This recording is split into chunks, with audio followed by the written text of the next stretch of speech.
بسم اللہ الرحمن الرحیم۔ 8واں خط، کمیونزم اور اسلام۔ لاؤ اللہ سازو برگ امتاں، نفی پہ اسبات مرگ امتاں۔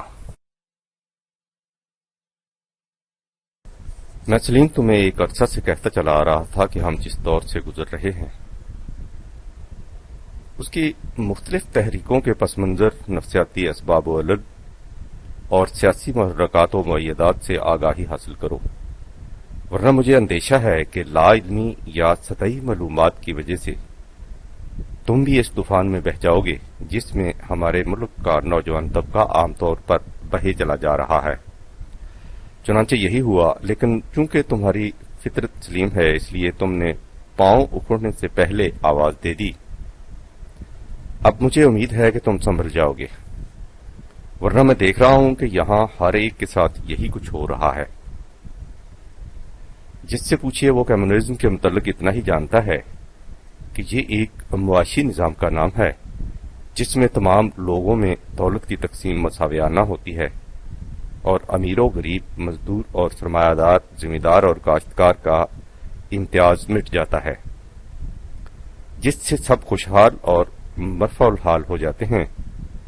سرمایہ دار کسی غریب کا خون نہیں چوس سکتا اور غریب محض پیٹ کے تقاضوں سے مجبور ہو کر اپنا سب کچھ اہل دولت کے ہاتھوں فروخت نہیں کرتا، اور یوں یہ دنیا جو اس وقت سرمایہ داری کی لعنت سے غریبوں کے لیے جہنم بن رہی ہے، مسرت و اطمینان کی جنت میں تبدیل ہو جاتی ہے۔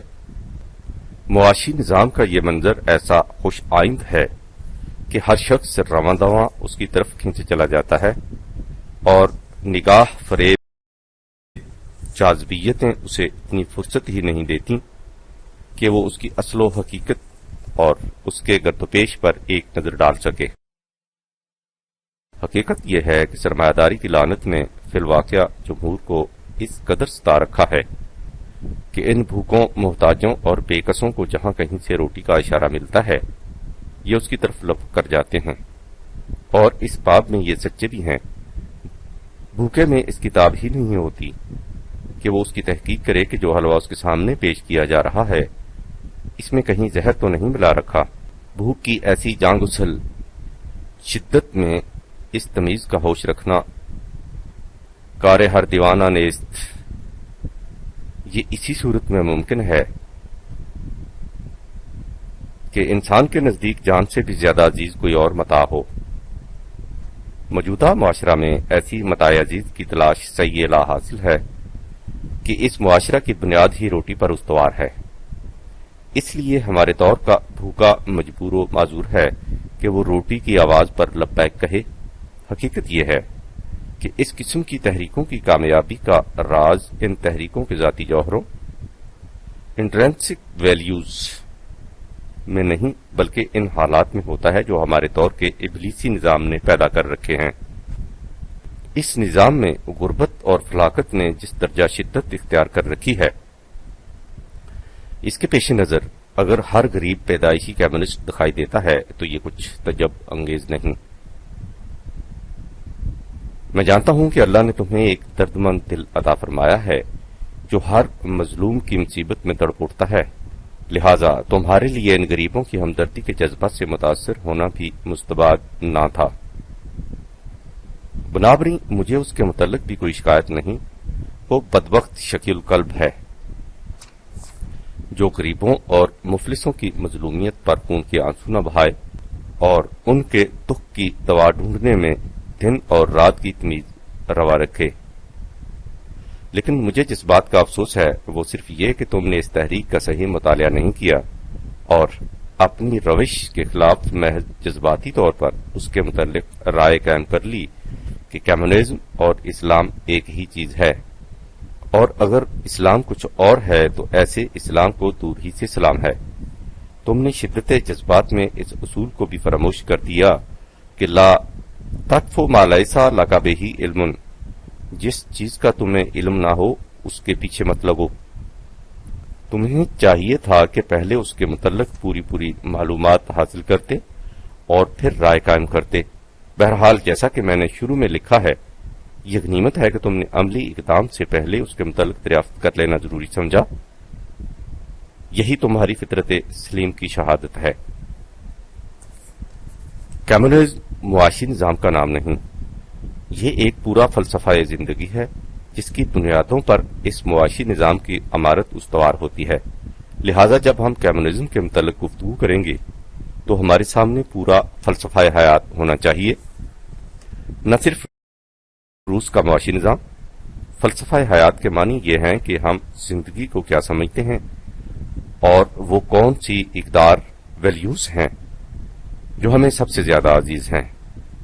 جس طرح کمیونزم ایک فلسفہ زندگی ہے، اسی طرح اسلام بھی ایک فلسفہ زندگی ہے۔ لہذا یہ کہنے سے پہلے کہ کمیونزم اور اسلام ایک ہی ہیں، یہ سمجھنا ضروری ہے کہ کیا ان دونوں کا فلسفہ حیات ایک ہی ہے؟ اگر ایک ہی ہے تو پھر آپ کہہ سکتے ہیں کہ یہ دونوں ایک ہی ہیں۔ زیادہ سے زیادہ آپ یہ کہہ سکتے ہیں کہ اسلام کے معاشی نظام اور کمیونزم کے معاشی نظام میں مشابہت پائی جاتی ہے، لیکن اتنے سے تشابہ سے یہ دونوں ازمز ایک تو نہیں ہو سکتے۔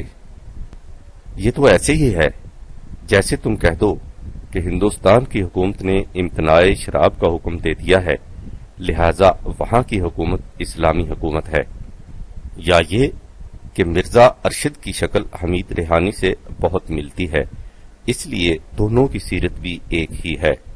بعض اجزاء کے تشابہ سے کل یا ظواہر کے تشابہ سے اصل کی یکسانیت لازم نہیں آتی۔ مشکل یہ ہے کہ تم فلسفہ کے مبادیات تک سے بھی واقف نہیں، اس لیے تم سے فلسفیانہ موضوعات پر گفتگو میں بڑی دشواری پیش آتی ہے۔ میں نے اسی دشواری کے پیش نظر تم سے کبھی فلسفیانہ انداز میں گفتگو نہیں کی، لیکن جس بات کا مدار ہی فلسفہ پر ہو اس کے متعلق کیا کیا جائے۔ میں کوشش کروں گا کہ فلسفیانہ اسلوب سے بچ کر عام فہم زبان میں بات سمجھائی جا سکے۔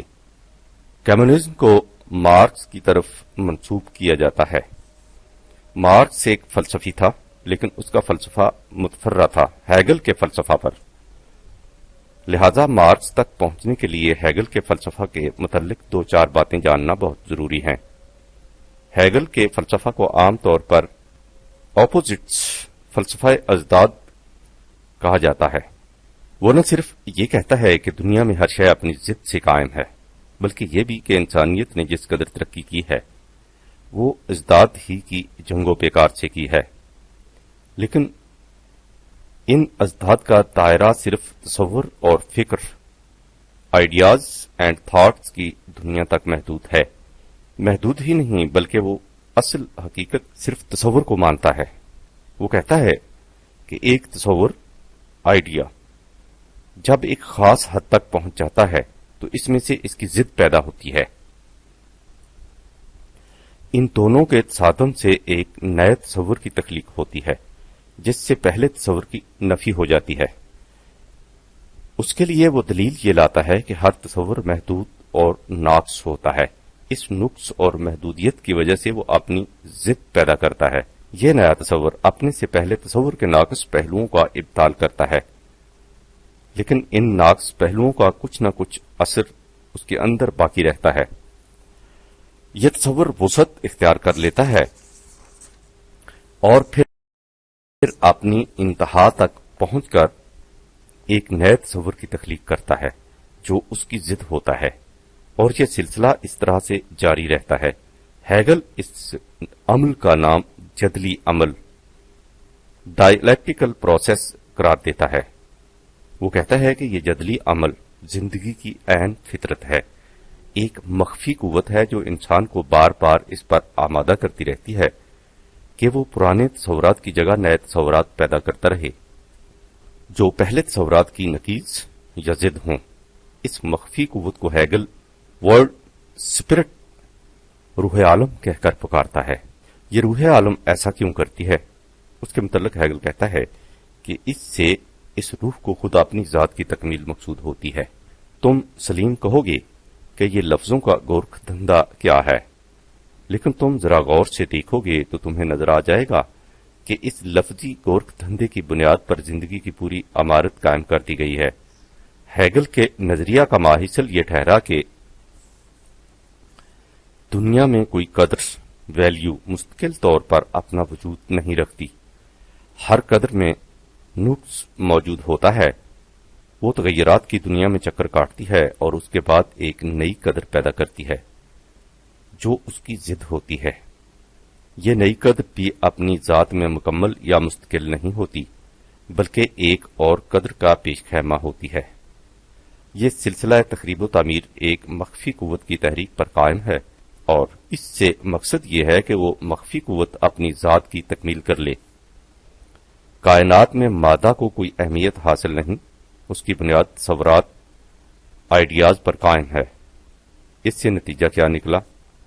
یہ کہ خدا مخفی قوت یا روح عالم بھی اپنی ذات میں مکمل نہیں بلکہ وہ تکمیل ذات کے لیے تصورات کے تعمیری اور تخریبی چکر میں پھنسا ہوا ہے. دنیا میں مستقل اقدار پرماننٹ ویلیوز کا کوئی وجود نہیں. ہر تصور قدر اپنے اندر نقائص رکھتا ہے اور ایک حد تک پہنچ کر خود معدوم ہو جاتا ہے اور ایک نئے تصور قدر کی تخلیق کا پیش خیمہ بن جاتا ہے. یہ نئی قدر پھر اپنے اندر نقائص رکھتی ہے اور اس طرح تغیرات کا یہ سلسلہ حوادث جاری ہے. لہذا دنیا میں کوئی شے ناقابل تغیر و تبدل نہیں.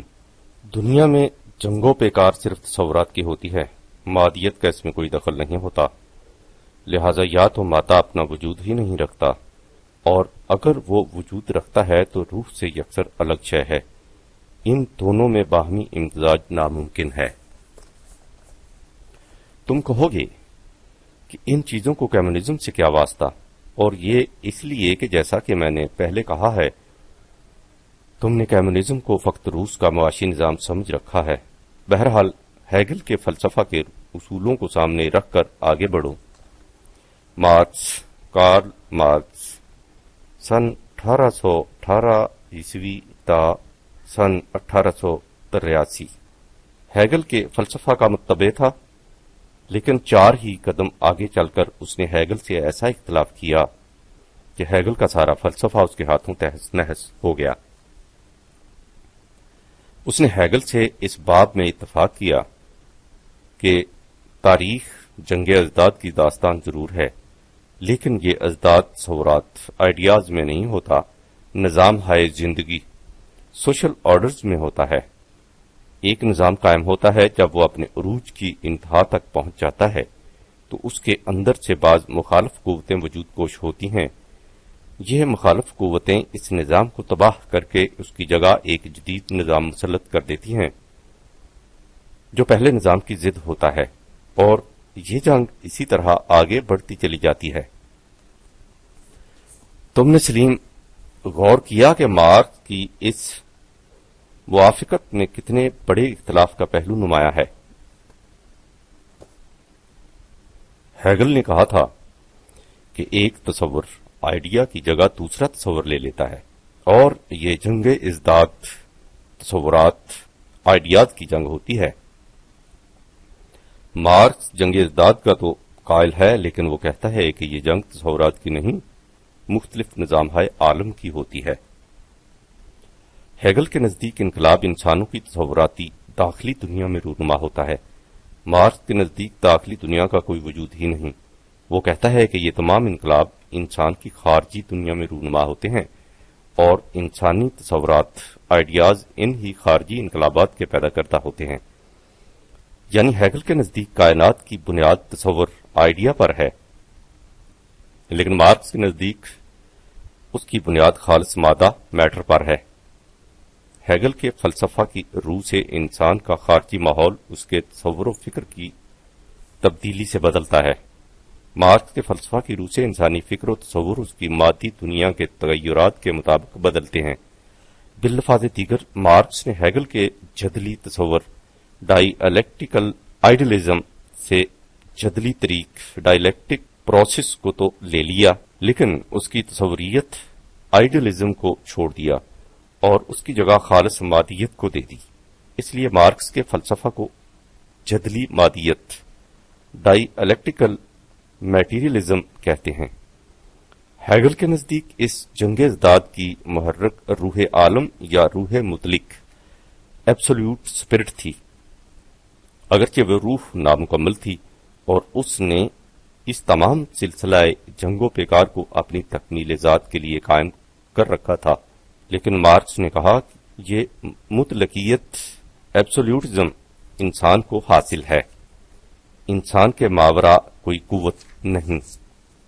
مادہ سے توانائی از خود پیدا ہوتی ہے اور یہی از خود پیدا شدہ توانائی سیلف جنریٹڈ انرجی کائنات میں حرکت کا موجب ہے۔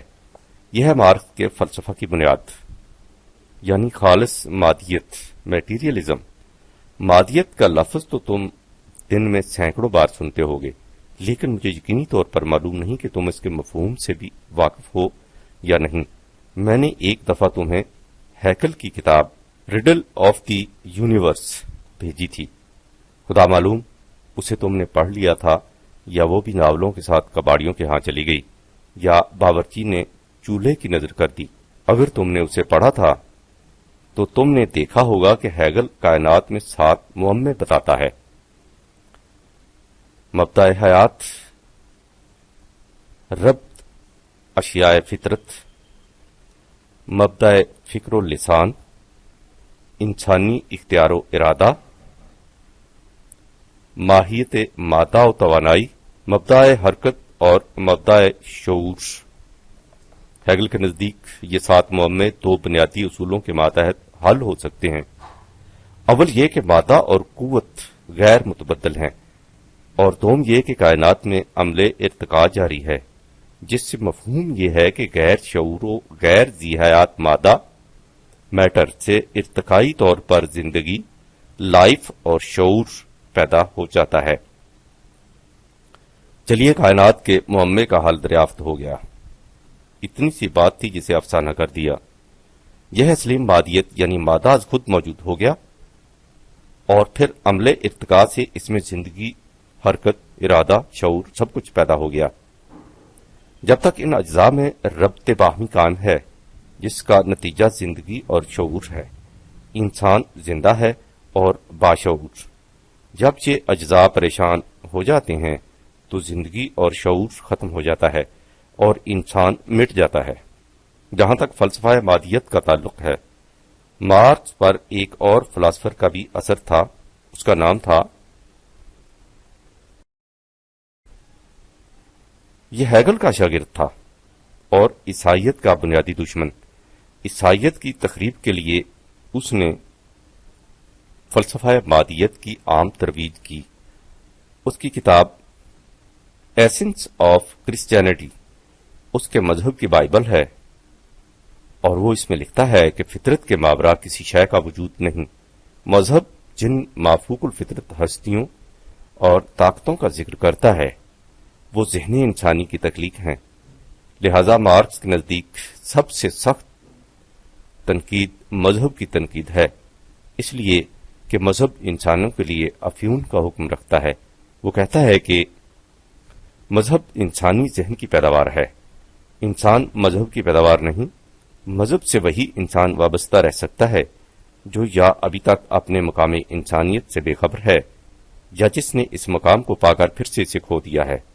مذہب مظلوموں کی سسکیاں، ایک پتھر کی دنیا کا قلب اور ان حالات کی روح ہے جن میں روحانیت کا نام نہیں۔ مذہب کے فنا میں حقیقی انسانی مسرت کا راز پنہاں ہے۔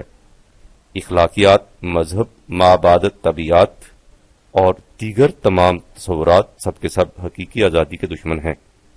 ان کی کوئی تاریخ نہیں، تاریخ صرف مادی انسان کی ہے۔ اب سوال یہ پیدا ہوتا ہے کہ جب مارکس کے نزدیک مذہب، اخلاقیات، مابعدت طبیعت اور اسی قسم کے دوسرے تصورات کا کوئی حقیقی وجود نہیں، تو پھر وہ کون سی قوت ہے جس کی بنا پر تاریخ میں جدلیاتی رنگ جاری ہے؟ ایک نظام اپنے عروج پر پہنچ کر کیوں ایک اور نظام پیدا کرتا ہے جو پہلے نظام کو مٹا کر اس جگہ خود مسلط ہو جاتا ہے؟ یہ نظام استبدال و استخلاف کس قوت محرکہ کے ماتحت سرگرم عمل ہے؟ مارکس کہتا ہے کہ تاریخ کے ہر دور میں زندگی کی اصل و بنیاد اس دور کا معاشی نظام ہوتا ہے جس پر مذہبی، اخلاقی، تمدنی اور معاشرتی عمارت قائم ہوتی ہے۔ جس دور میں جس قسم کا معاشی نظام ہوگا اس میں اسی قسم کا اخلاق و تمدن ہوگا، لہذا اصل شے معاشی نظام ہے۔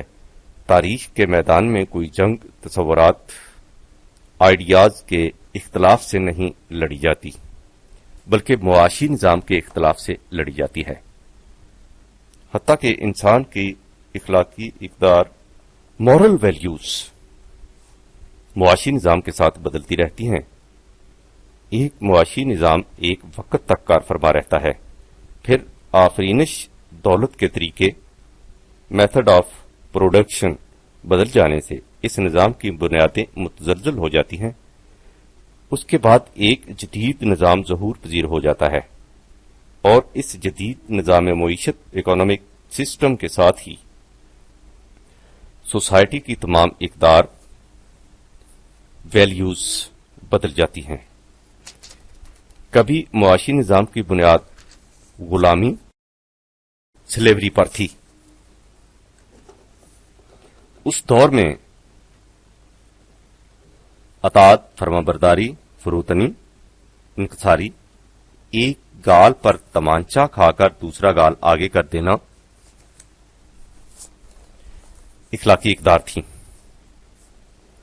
پھر اس کی جگہ جاگیرداری نظام نے لے لی تو شجاعت، غیرت، حمیت، فخر و تکبر نے اخلاق کی جگہ لے لی۔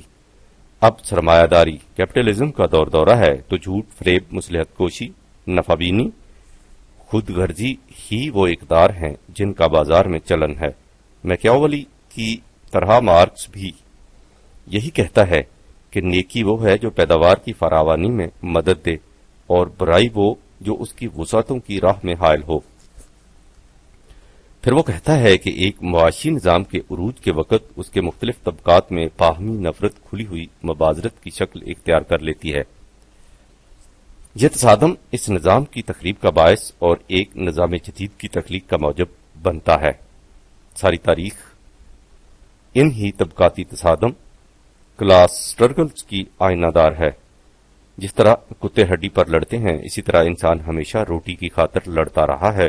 اس کو وہ تاریخ کی اقتصادی تعبیر قرار دیتا ہے، یعنی اس کے نزدیک نوع انسانی کی تمام تاریخ عبارت ہے فقط روٹی کی جنگ سے۔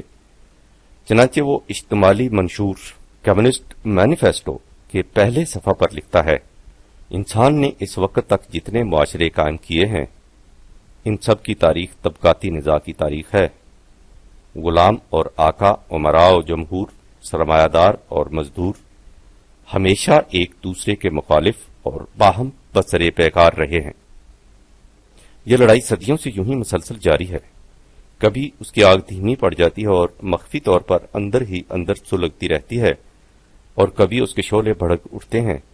پھر اس کا انجام یا تو یہ ہوتا ہے کہ ایک انقلاب پورے معاشرے کو بدل ڈالتا ہے، یا پھر دونوں برسر پیکار طبقے مٹ جاتے ہیں۔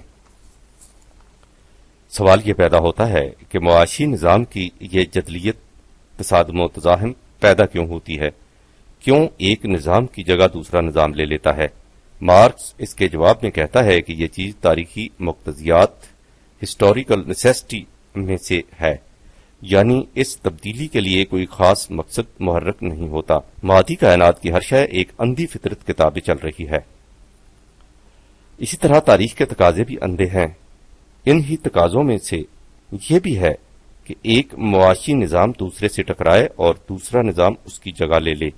چونکہ تاریخی وجوب، ہسٹوریکل نیسیسٹی، صرف تبدیلی کا خواہاں ہے، اس لیے ضروری نہیں کہ نیا نظام پہلے نظام سے بہرحال بہتر ہو۔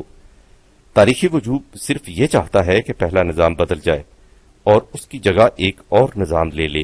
جب یہ تبدیلی ایک بلا مقصد قانون میں تاریخ کے ماتحت واقع ہوتی ہے تو ظاہر ہے کہ اس انقلاب میں حصہ لینے والے بھی کسی کار خیر میں مامد و معاون نہیں ہوتے، بلکہ ایک ہو کر رہنے والے واقعہ کے جلد بروئے کار آ جانے میں معاونت کرتے ہیں۔ اسی لیے مارکس کے نزدیک تاریخ کی بڑی بڑی ہستیوں کی عظمت اس سے زیادہ کچھ نہیں کہ انہوں نے کسی ایسے انقلاب کے وقت اس جماعت کی قیادت کی جو نظام کہن کی جگہ نظام جدید کی تخلیق میں ممد و معاون تھی، خواہ یہ نظام جدید کیسا ہی کیوں نہ تھا۔ سلیم، تم نے دیکھا ہے کہ اس انقلاب میں انسان کس طرح تاریخی وجود کے ہاتھوں ایک بے جان آلہ بن کر رہ جاتا ہے۔ ایک بات تمہارے لیے یقیناً بجائے ہزار استجاب ہوگی۔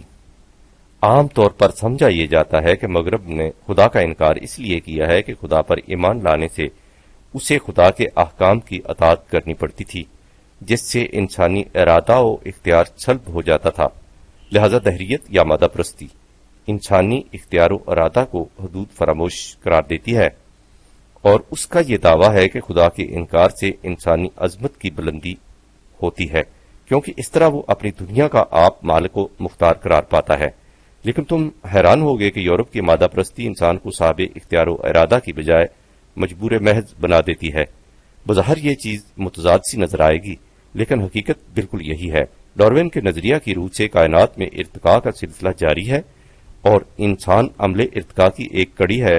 چونکہ انسانی عقل، شعور، فکر سب اسی حیاتیاتی ارتقاء، بایولوجیکل ایولیوشن کا نتیجہ ہے، جس پر اسے کوئی اختیار نہیں۔ اس لیے انسان ارتقائی طور پر مجبور ہے، یعنی انسان اسی عمل کی اگلی کڑی ہے جس کی پچھلی کڑی حیوانات کی زندگی ہے۔ لہذا انسان اور حیوانات میں فرق صرف درجہ، ڈگری کا ہے، نوعیت، کوالٹی کا نہیں۔ یہ حیاتیاتی جبریت، بایولوجیکل ڈٹرمنزم ہے، قدریت نہیں ہے۔ مارکس آیا تو اس نے کہا کہ انسانی اقدار اس کے خارجی ماحول کی پیداوار ہوتی ہے، اور خارجی ماحول ہوتا ہے تاریخی وجوب کا نتیجہ۔ انسان کو نہ تاریخی وجوب کے بدلنے پر اختیار ہے، نہ خارجی ماحول کی تبدیلی پر قدرت۔ لہذا اس کے نظریہ کی روح سے بھی انسان مجبور محض ہے۔ دونوں میں بھی فکری مماثلت تھی، جس کی وجہ سے مارکس نے ڈاروین سے درخواست کی تھی کہ وہ اس کی ایک کتاب کا انتصاب قبول کر لے۔ ڈاروین حیاتیاتی جبر، بایولوجیکل ڈٹرمنزم کا امام، اور مارکس معاشی جبر، اکنامک ڈٹرمنزم کا قائل۔ اسی طرح نفسیات کی دنیا میں آئیے تو ڈاکٹر واٹسن کا نظریہ بیہیویئرزم انسان کے تمام اختیار و ارادہ کو چند حدودوں کی ساخت اور عمل تخریج، سکریشن کا پابند بنا دیتا ہے۔ اور جنگ اور ایڈلر سے پوچھئے تو وہ اسے یکسر ماحول و وراثت کا رہین منت قرار دیتے ہیں۔ خود ان کے امام فرائڈ کو لیجئے تو وہ شعور کو غیر شعوری دنیا کی زنجیروں سے بندھا ہوا بتاتا ہے۔ تم نے دیکھا سلیم، مغرب کی مادیت کس طرح انسان کو صاحب اختیار و ارادہ کی بجائے مجبور محض بنا دیتی ہے، چونکہ اخلاق کی ساری عمارت انسانی ارادہ پر استوار ہوتی ہے، اور مغرب کی مادیت اس سے اس کا ارادہ سلب کر لیتی ہے۔ اس لیے وہاں اخلاق کا کوئی ضابطہ باقی ہی نہیں رہ سکتا۔ یہی وجہ ہے کہ مارکس کے فلسفہ میں بھی اخلاق کے لیے کوئی جگہ نہیں۔ لہذا جب اشتراک کے حامل مزدوروں کی حمایت میں علم بغاوت بلند کرتے ہیں تو یہ کسی اخلاقی جذبہ ہمدردی کی بنا پر نہیں ہوتا، کیونکہ اخلاقی اقدار کا ان کے ہاں تصور ہی نہیں، بلکہ یہ انقلاب ایک تاریخی تقاضے کو پورا کرنے کے لیے وجود میں آتا ہے، اور یہ لوگ اس تقاضے کا ساتھ دیتے ہیں۔ سلیم، تم کسی اشتراکی سے پوچھو کہ غریبوں اور مزدوروں کی حمایت کیوں کرنی چاہیے، وہ لامحالہ یہی کہے گا کہ یہ عقل کا تقاضا ہے۔ اس سے پوچھو کہ کس کی عقل کا؟ سرمایہ داروں کی عقل کا تقاضا تو اس کے خلاف ہے، لہذا یہ معاملہ عقل سے طے نہیں ہو سکتا۔ اور اگر وہ کہے کہ یہ انسانی فرض ہے تو پوچھو کہ انسان پر یہ فریضہ کس نے عائد کیا ہے؟ ظاہر ہے کہ اس فریضہ کو عائد کرنے والی قوت مزدوروں اور سرمایہ داروں یعنی انسانوں سے ماورا ہونی چاہیے۔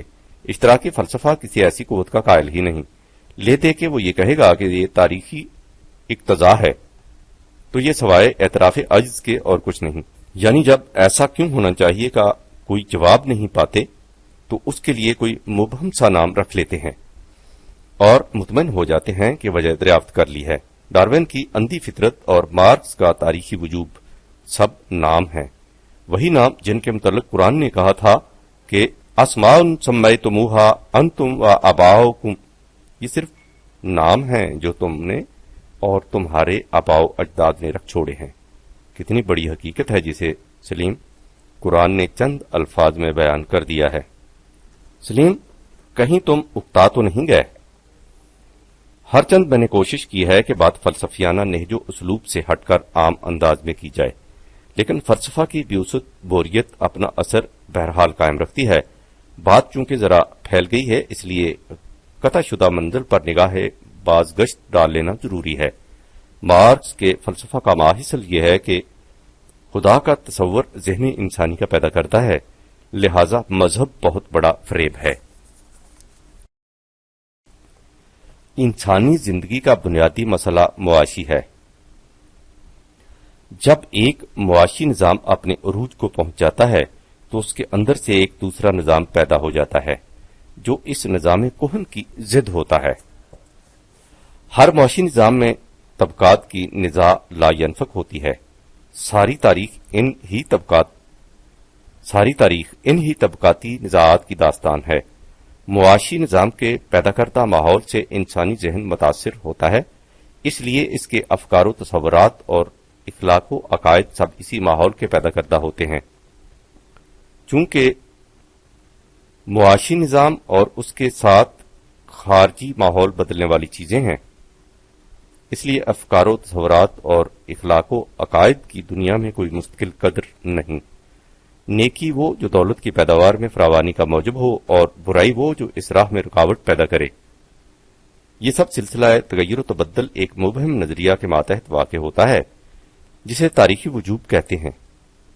مارکس کے نزدیک سرمایہ داری کا حامی خدا کے بعد حکومت کا وجود ہے، اس لیے کمیونزم ایک ایسی سوسائٹی کی تخلیق چاہتا ہے جس میں نہ خدا کا وجود ہو نہ حکومت کا۔ اسے انارکی یا فوضیت کہتے ہیں، لیکن اس منزل تک پہنچنے کے لیے ایک عبوری دور سے بھی گزرنا پڑتا ہے جس میں مزدوروں کی آمریت ڈکٹیٹرشپ کی حکومت ہوگی۔ چنانچہ 1917 عیسوی میں لینن نے انقلاب روس کے بعد وہاں آمریت قائم کی۔ لینن سن 1924 عیسوی میں مر گیا اور اس کی جگہ اب اسٹالن روس کا ڈکٹیٹر ہے۔ مارکس منشور اشتراکیت کمیونسٹ مینیفیسٹو میں لکھتا ہے کہ سرمایہ داروں نے جو ظلم و تشدد برپا کر رکھا تھا اس کا واحد علاج یہ ہے کہ دنیا سے جماعتی تفریق کو مٹا دیا جائے۔ عمرانی زندگی کے مصائب و آلام صرف جماعتی امتیازات کی بنا پر ہیں اور اس کا ازالہ مزدوروں کی جماعت کا برسر اقتدار آ کر عالمگیر یکسانیت و مساوات پیدا کرنا ہے۔ اس تحریک کا مقصد یہ ہے کہ دنیا سے ذاتی ملکیت اور شخصی اور انفرادی حقوق کے خیال کو فنا کر دیا جائے، اور اس طرح جب مزدوروں کی جماعت کو تسلط حاصل ہو جائے تو تدریجاً سرمایہ داروں کے املاک و خزائن پر قبضہ کر لیا جائے۔ یہ مقاصد صرف اس طرح حاصل ہو سکتے ہیں کہ موجودہ نظام معاشرت کو مسلح قوت کے ذریعے تباہ کر دیا جائے۔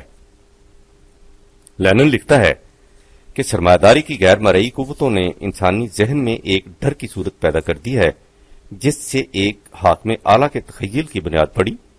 اسے انسان نے خدا کے نام سے پکارنا شروع کر دیا۔ جب تک خدا کا تخیل ذہن انسانی سے فنا نہ کر دیا جائے یہ لعنت کسی طرح دور نہیں ہو سکتی۔ ایک اور جگہ لکھتا ہے مذہب لوگوں کے لیے افیون ہے، اس لیے مارکسزم کی روح سے دنیا کے تمام مذاہب اور کلیسا سرمایہ داری کے اعلی کار ہیں جن کے توسط سے مزدور جماعت کے حقوق کو پامال کیا جاتا اور انہیں فریب دیا جاتا ہے۔ لہذا نفس مذہب کے خلاف جنگ کرنا ہر اشتراکی کے لیے ضروری ہے تاکہ دنیا سے مذہب کا وجود ہی مٹ جائے۔ اخلاق کے متعلق لینن اپنی ایک تقریر میں نوجوانوں کو مخاطب کر کے کہتا ہے، ہم ان تمام اخلاقی حدود و شرائع کی مذمت کرتے ہیں جو کسی مافوق الفطرت عقیدہ کا نتیجہ ہوں۔ ہمارے خیال میں اخلاق کا نظریہ ہمیشہ جماعت کے مفاد کی جنگ کے ماتحت ہونا چاہیے۔ ہر وہ حربہ جو قدیم غاصبانہ نظام معاشرت کے خلاف اور مزدوروں کی تنظیم کی تائید میں استعمال کرنا ضروری سمجھا جائے عین اخلاق ہے۔ اشتراکیین کا اخلاق و شریعت تو صرف اس قدر ہے کہ ڈکٹیٹر کی قوت و سطوت کا استحکام و استبقاء کس صورت سے ہو سکتا ہے، اس کے خلاف جو کچھ ہے سب ناجائز۔ چنانچہ جماعتی مفاد کی خاطر جرائم کا ارتکاب دروغ بافی، فریب دہی عین حق و صداقت ہے نہیں، بلکہ معاندین کے خلاف کذب و افطراء ہی بعض اوقات سب سے اہم حربے ہوتے ہیں۔ یہ فریب دہی اور دروغ بافی دشمنوں کے خلاف ہی نہیں بلکہ اندر ضرورت خود اپنی جماعت کے افراد کے خلاف بھی انہی حربوں سے کام لیا جا سکتا ہے۔ چنانچہ کولنز اپنی کتاب آور تھریٹڈ ویلیوز میں لکھتا ہے کہ ڈاکٹر جی لاکس سے پوچھا گیا کہ اشتراکی جماعت کے لیڈروں کے لیے یہ جائز ہے کہ وہ اپنی جماعت کے افراد سے بھی کذب و فریب دہی سے کام لیں، تو اس کے جواب میں اس نے کہا کہ اشتراکی اخلاق کی روح سے یہ فریضہ سب سے اہم ہے کہ اسے تسلیم کیا جائے کہ اندر ضرورت بددیانتی اور بے ایمانی سے کام لیا جا سکتا ہے۔ یہ سب سے بڑی قربانی تھی جس کا ہم سے انقلاب نے مطالبہ کیا تھا۔ اب رہا طریقہ کار، سوچ کے متعلق لینن اپنی کتاب اسٹیٹ اینڈ ریولیوشن میں لکھتا ہے کہ سرمایہ داری نظام حکومت کی جگہ اشتراکی حکومت کا برسر اقتدار آ جانا تشدد آمیز انقلاب کے بغیر ناممکن ہے۔ اسی کتاب میں دوسری جگہ اینجلز کے ایک مقالہ کا اقتباس دیتے ہوئے لینن لکھتا ہے، انقلاب ایک ایسا عمل ہے جس کی روح سے آبادی کا ایک حصہ دوسرے حصہ پر اپنا اختیار و تسلط، قوت و استعلاء، نوکے شمشیر، گولیوں کی بوچھاڑ اور آتشی گولوں کے دھماکوں سے زبردستی کراتا ہے۔ ڈکٹیٹرشپ کے متعلق اسٹالن اپنی کتاب لیننزم میں خود اس لینن کے حوالہ سے لکھتا ہے کہ ڈکٹیٹر ایسی مختار عام ہستی کا نام ہے جس کا وجود قاطبتاً قوتوں کے ہجوم پر مبنی ہو، ایسی مطلق العنان ہستی جو کسی قانون اور کسی ضابطہ کی پابند نہ ہو۔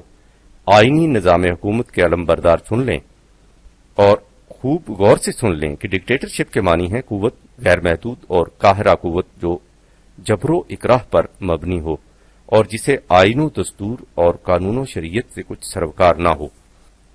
میں نے سلیم یہ اقتباسات اس لیے دے دیے ہیں تاکہ تم دیکھ سکو کہ مارکسزم کے ماتحت جس قسم کا نظام معاشرت قائم ہوگا اس کے عناصر ترکیبی کیا ہوں گے، اس کے مقاصد کیا ہوں گے اور طریقہ کار کیا۔ خدا کی نفی، ضوابطۂ اخلاق کی نفی اور حکومت کی نفی، بقول علامہ اقبال، کردہ ام اندر مقاماتش نگاہ، لا صلاتی لا کلیسا لا الہ۔ حقیقت یہ ہے کہ کمیونزم سرمایہ داری کے خلاف ایک شدید رد عمل ہے جس کے پیش نظر صرف تخریب ہی تخریب ہے، تعمیر کا پہلو اس میں کہیں نہیں۔ لیکن یہ ظاہر ہے کہ کوئی قوم محض تخریبی فلسفہ حیات سے زندہ نہیں رہ سکتی۔ زندگی کا تقاضا مثبت فلسفہ ہے۔ اگر تخریب کسی تعمیر کا پیش خیمہ نہیں تو اس تخریب سے کچھ فائدہ نہیں۔ لاؤ الا سازو برگ امتاں، نفی بے اسبات مرگ امتاں۔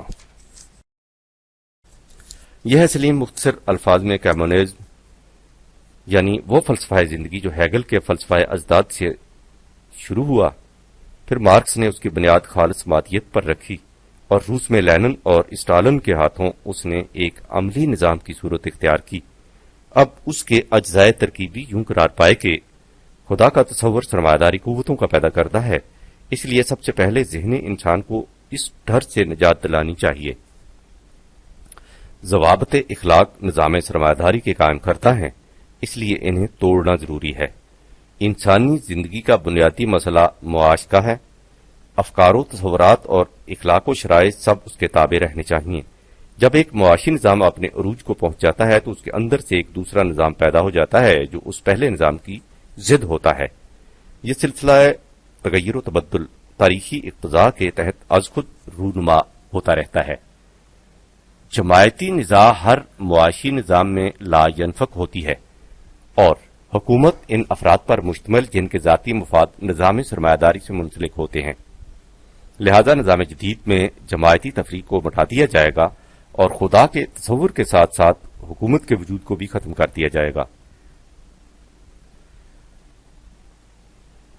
یہ تو رہی کمیونزم۔ اب اس فلسفہ زندگی کے مقابلہ میں اسلام بھی ایک فلسفہ زندگی پیش کرتا ہے۔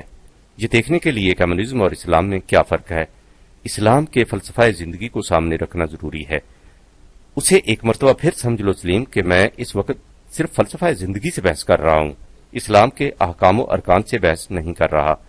اس فلسفہ زندگی کے متعلق میں بہت کچھ تمہیں لکھ چکا ہوں، لیکن معلوم نہیں کہ وہ مربوط طریق سے تمہارے ذہن میں مستحضر ہے یا نہیں۔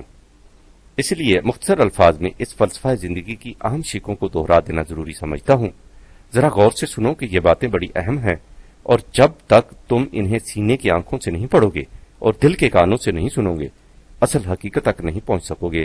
اسلام کا فلسفہ حیات یہ ہے کہ کائنات کی پیدا کرنے والی اور اسے چلانے والی ایک اعلیٰ ہستی ہے جسے ہم خدا کہہ کر پکارتے ہیں۔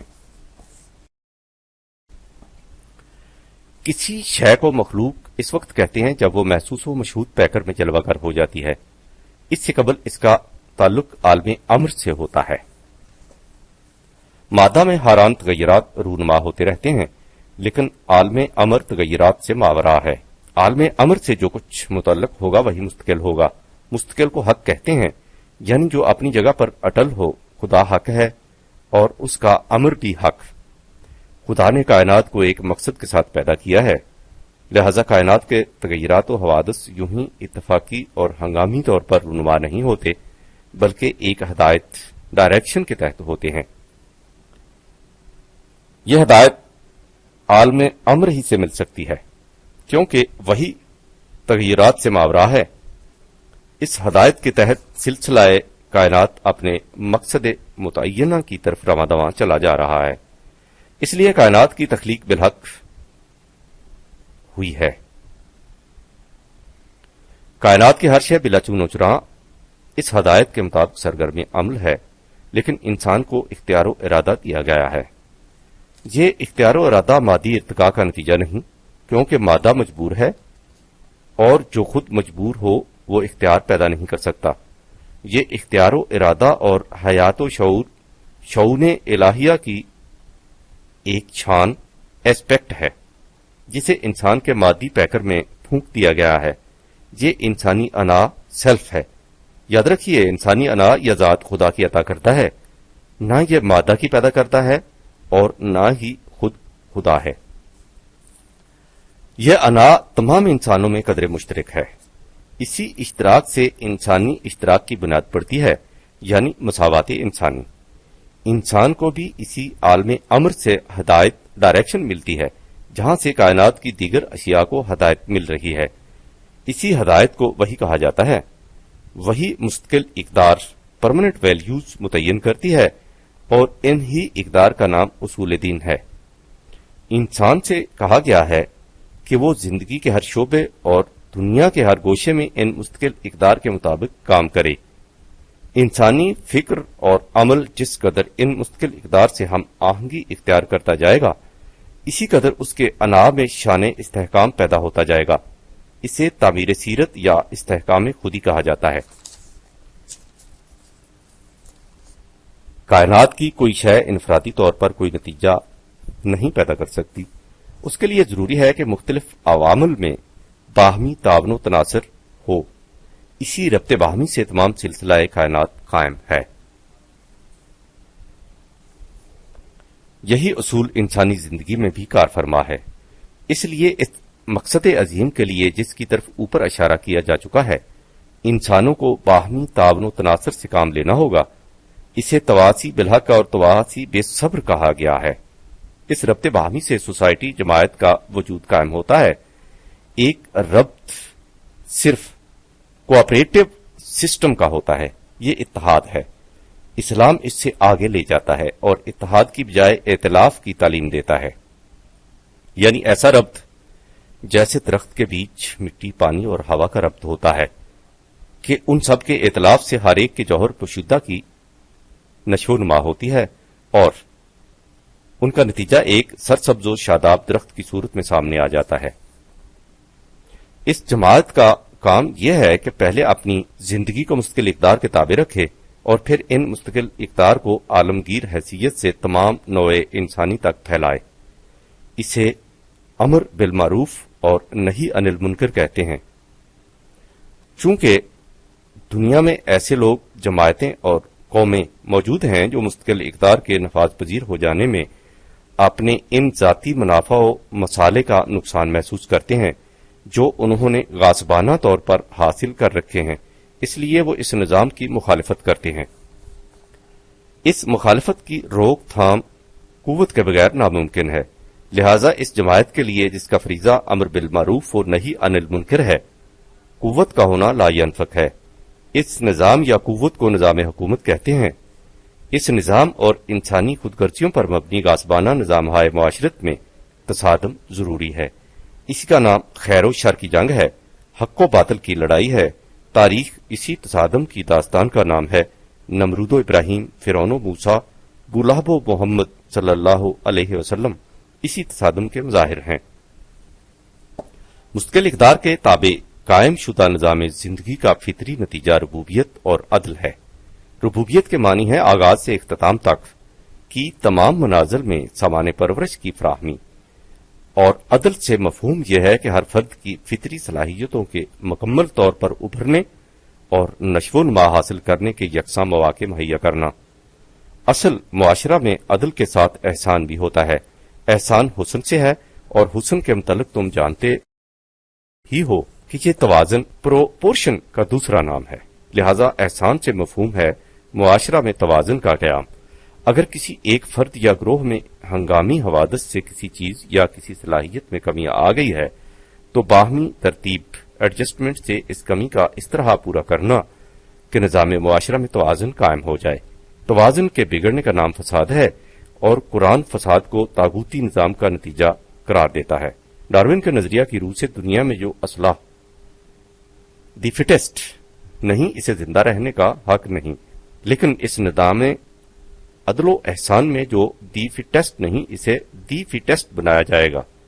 اس لیے اس نظام کا اصول بقا للانفع ہے، یعنی پاکی وہ رہے گا جو نوع انسانی کے لیے سب سے زیادہ نفع رساں ہو۔ سورہ رات۔ اور اس نظام میں یہ کچھ یوں ہی تاریخی وجوب کے مبہم مفروضہ کے تحت میکانیکی طور پر رونما نہیں ہوتا، بلکہ ہر فرد کے دل کے ارادوں، ذہن کے کاوشوں اور بازو کی قوتوں سے ہوتا ہے۔ اس لیے اس فرد کا ایمان ہے کہ دنیا میں کوئی حرکت بلا نتیجہ نہیں رہتی، اور ظہور نتائج سانس کی آمد و رفت ہی کا پابند نہیں۔ زندگی ایک جوئے رواں ہے جو موجودہ مادی اجزاء کے پریشان ہو جانے کے بعد بھی باقی رہتی ہے۔ اس کا ہر وہ عمل جو مستقل اقدار کے مطابق ہے، اسے مشیت سے ہم آہنگی اور رضائے الہی کا حصول کہیے، اس کے شرف انسانیت کی تکمیل کا موجب ہے، اور یہ جنت کا مقام ہے۔ اور ہر وہ کام جو ان اقدار کے خلاف ہے، اس سے مقام انسانیت چھین لینے کا باعث یہ جہنم کی زندگی ہے۔ میں نے سلیم کوشش کی ہے کہ نہایت سادہ اور مختصر الفاظ میں اسلام کا فلسفہ حیات تمہیں سمجھا سکوں۔ خدا کرے کہ تم نے اس سلسلہ المذہب کی ہر ایک کڑی کو اچھی طرح ذہن نشین ہی نہیں بلکہ دل نشین بھی کر لیا ہو۔ اگر کسی شک میں کوئی اشتباہ یا الجھاؤ محسوس کرو تو مجھ سے پھر پوچھ لینا۔ بہرحال یہ ہے اسلام کی روح سے فلسفہ زندگی۔ اب اس فلسفہ زندگی کو اور اس فلسفہ حیات کو جو کمیونزم پیش کرتی ہے آمنے سامنے رکھو، اور پھر خود ہی فیصلہ کرو کہ کیا یہ دونوں ایک ہی ہیں۔ تم واضح طور پر دیکھ لو گے کہ نہ صرف یہ کہ یہ دونوں ایک نہیں بلکہ یہ ایک دوسرے کی ضد ہیں۔ اس لیے یہ کہنا غلط ہوگا کہ ایک شخص ایک ہی وقت میں کمیونزم کا بھی قائل ہو اور اسلامی فلسفہ زندگی کا بھی۔ میں نے تمہارے خط کے اس حصہ کو بڑے غور سے پڑھا ہے جس میں تم نے لکھا ہے کہ جب آپ کمیونزم کو اسلام کے خلاف بتاتے ہیں تو اس سے موجودہ نظام سرمایہ داری کو بڑی تقویت مل جاتی ہے، اور مفاد پرست گروہ مطمئن ہو جاتا ہے کہ کمیونزم اسلام کے خلاف ہے، لہذا ان کی روش زندگی اسلام کے مطابق۔ میں اس خطرہ سے آگاہ ہوں، اس لیے اس حقیقت کو بھی واضح طور پر کہہ دینا چاہتا ہوں کہ جس طرح اسلام کا فلسفہ زندگی اور نظام حیات کمیونزم کے خلاف ہے، اسی طرح وہ مفاد پرستانہ اور سرمایہ دارانہ نظام زندگی کے بھی خلاف ہے جو ہمارے دور ملوکیت کی پیداوار اور اجمی تصورات کی یادگار ہے۔ جہاں تک سرمایہ داری نظام کا تعلق ہے، اسلامی نظام اس کا کمیونزم سے کم دشمن نہیں۔ اسلامی نظام کیا ہے؟ موت کا پیغام ہر نوع غلامی کے لیے، نہ کوئی فغفور و خاکاں، نہ فقیر راہ نشیں، کرتا ہے دولت کو ہر آلودگی سے پاک و صاف، منعموں کو مال و دولت کا بناتا ہے امین۔ اس سے بڑھ کر اور کیا فکر و نظر کا انقلاب، بادشاہوں کی نہیں اللہ کی ہے یہ زمین، اور جس کا بنیادی اصول یہ ہے کہ کس نگرد در جہاں محتاجی کس، نقطۂ شرع مبین از تو بس۔ میرے لیے سلیم اس وقت یہ ممکن نہیں کہ میں اسلام کے معاشی نظام کو وضاحت سے تمہارے سامنے رکھ دوں۔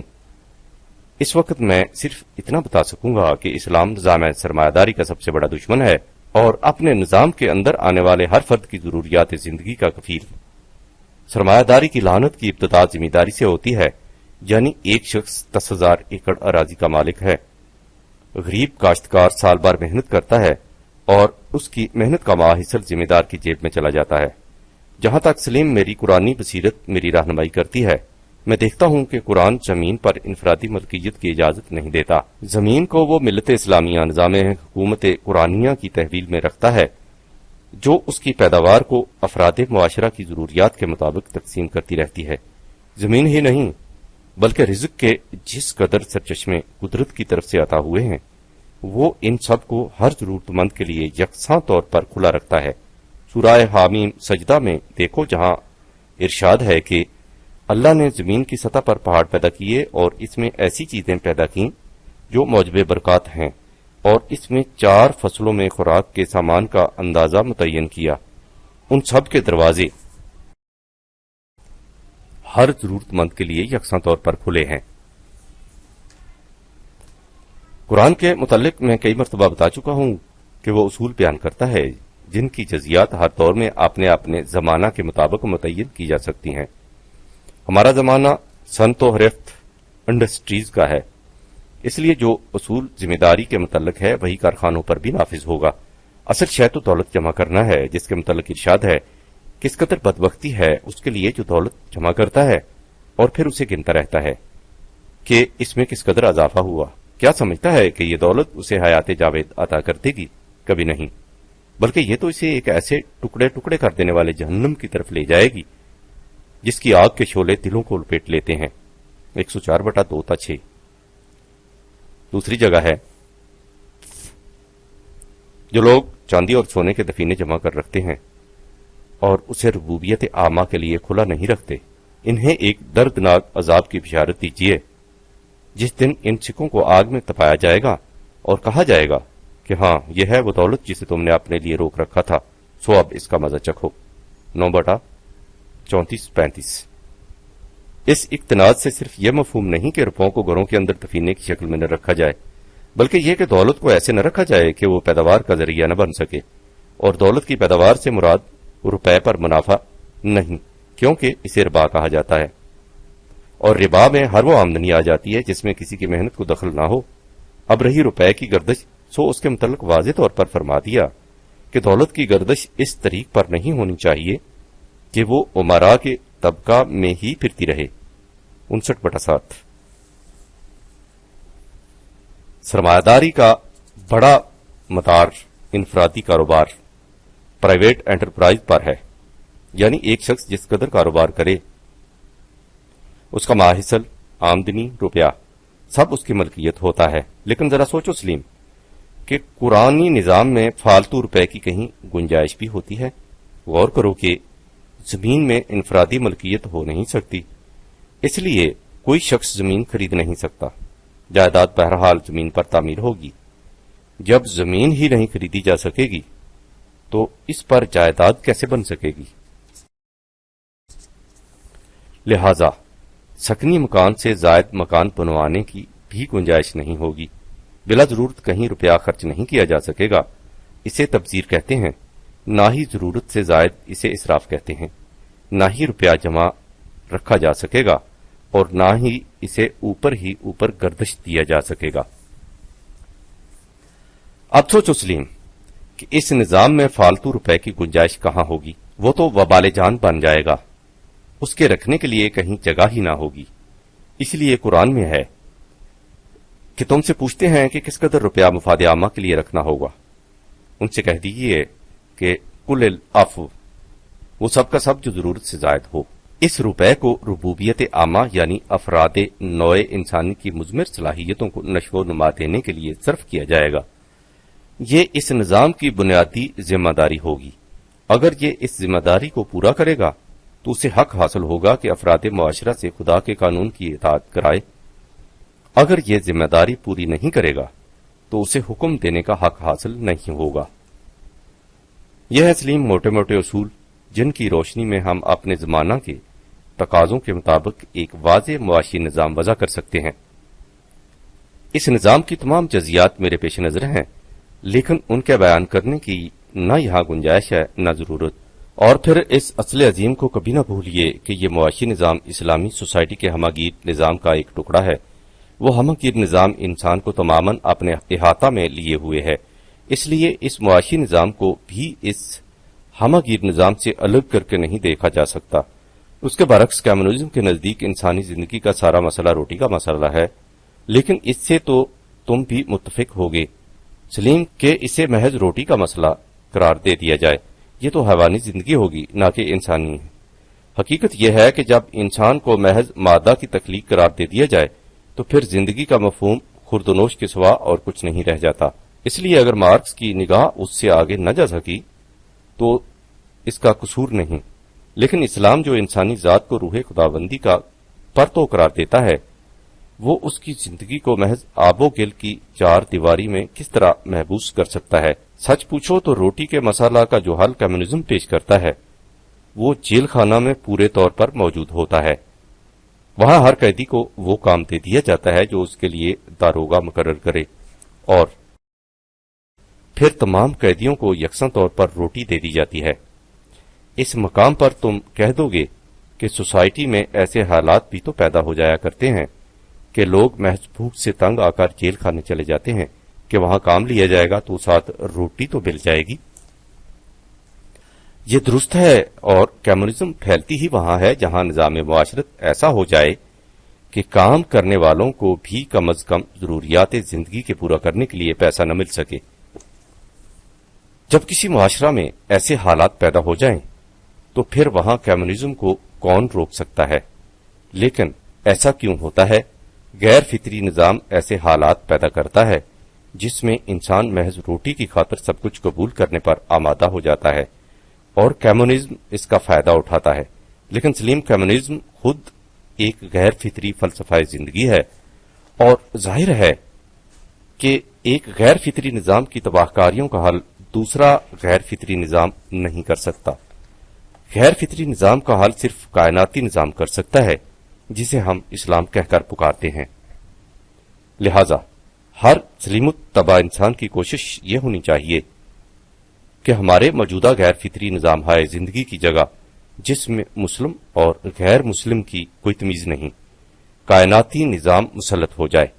لیکن اگر اس کی کوشش نہ ہوئی تو ایک غیر فطری نظام کی جگہ دوسرا غیر فطری نظام آ جائے گا، اس لیے کہ نظام سرمایہ داری کے لیے مشکل ہے کہ وہ کمیونزم کا حریف ہو سکے۔